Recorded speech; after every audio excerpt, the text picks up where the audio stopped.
के आधार पर पहले कांग्रेस पर गंभीर आरोप लगा कि वो देश के एक वर्ग की संपत्ति छीनकर दूसरे वर्ग को फ्री में बांटना चाहती है।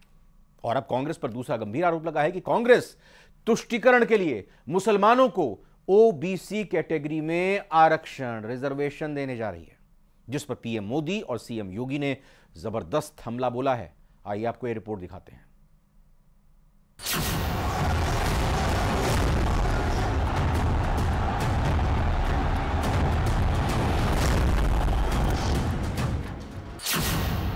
उत्तर प्रदेश में मोदी की ताबड़तोड़ रैली, कांग्रेस पर सीरियल अटैक और आरक्षण संपत्ति का मुद्दा पुरजोर तरीके से उठ रहा है। पीएम मोदी जहां भी जाते हैं कांग्रेस को निशाने पर लेते हैं।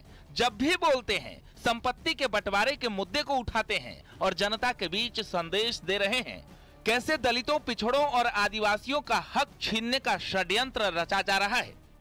कांग्रेस के इस बार के मैनिफेस्टो पर 7% मुस्लिम लीग का थप्पा लगा हुआ है, मुस्लिम लीग की छाप है।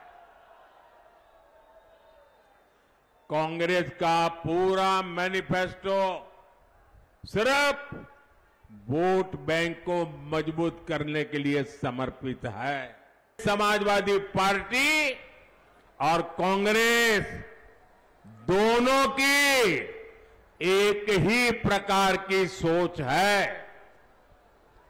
और यहां उत्तर प्रदेश में जो दो लड़कों में दोस्ती है ना, इसका भी आधार ये तुष्टीकरण की राजनीति ही है। पीएम मोदी न सिर्फ कांग्रेस पर हमलावर हैं, बल्कि कांग्रेस के घोषणा पत्र से उन पॉइंट को पकड़ रहे हैं जिसमें धर्म के नाम पर आरक्षण और आर्थिक सर्वे की बात है। तभी पीएम मोदी ने कहा, कांग्रेस आपकी विरासत छीन लेगी। कांग्रेस बाबा साहेब का अपमान करती है। धर्म के नाम पर आरक्षण नहीं दिया जाएगा। कांग्रेस के मैनिफेस्टो में मुस्लिम लीग की छाप है। देश तुष्टीकरण से नहीं संतुष्टीकरण की ओर बढ़ रहा है। तो अब सीएम योगी के साथ बीजेपी के तमाम बड़े नेता कांग्रेस के घोषणा पत्र का हवाला देकर आरोप लगा रहे हैं। सीएम योगी ने कहा, देश को इस्लामीकरण करने की कोशिश हो रही है, लेकिन पिछड़ी जातियों के हक को लूटने नहीं दिया जाएगा। कांग्रेस का वक्तव्य बहुत दुर्भाग्यपूर्ण है और भारत के इस्लामीकरण करने और भारत को विभाजन की ओर धकेलने का एक कुचेष्टा का एक हिस्सा है। कांग्रेस यूपीए सरकार आने के बाद उसने उस समय भी इस प्रकार के कुत्सित प्रयास किए थे। 1 जून को चुनाव है हमारा गोरखपुर में, मैं उस प्रचार में हूं, लेकिन प्रधानमंत्री जी के लिए पूरा देश खड़ा है। और कांग्रेस की लूट जिंदगी के पहले भी, जिंदगी के बाद भी, और आगे अगर कभी लोग आते हैं तो फिर ही चलत रही। लोगों की, प्रधानमंत्री जी की निरंतर विकास की प्रक्रिया चल रही है, कांग्रेस की लूट की प्रक्रिया चलती रहेगी।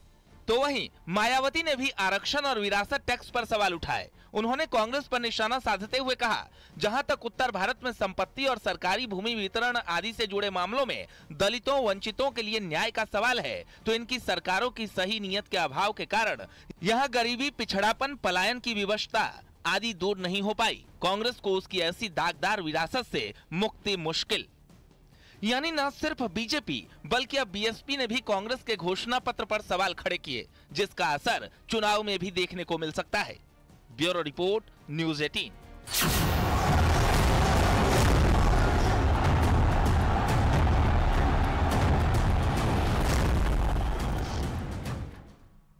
पीएम मोदी और राहुल गांधी के चुनावी भाषणों पर चुनाव आयोग ने नोटिस भेजा है। कांग्रेस और बीजेपी के अध्यक्ष को यह नोटिस भेजा गया है। 29 अप्रैल तक जेपी नड्डा और मल्लिकार्जुन खड़गे को इस नोटिस का जवाब देना होगा।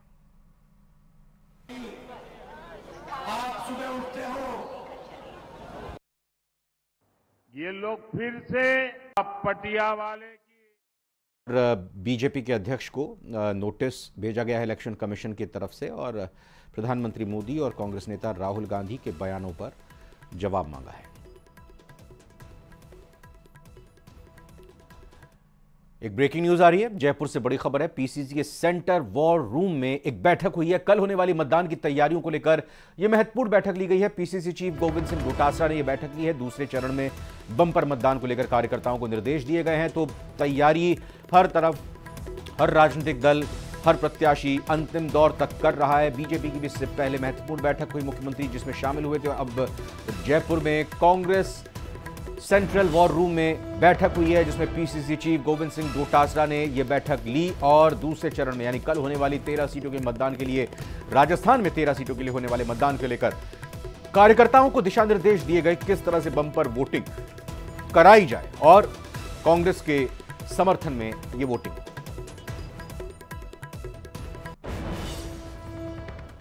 चर्चित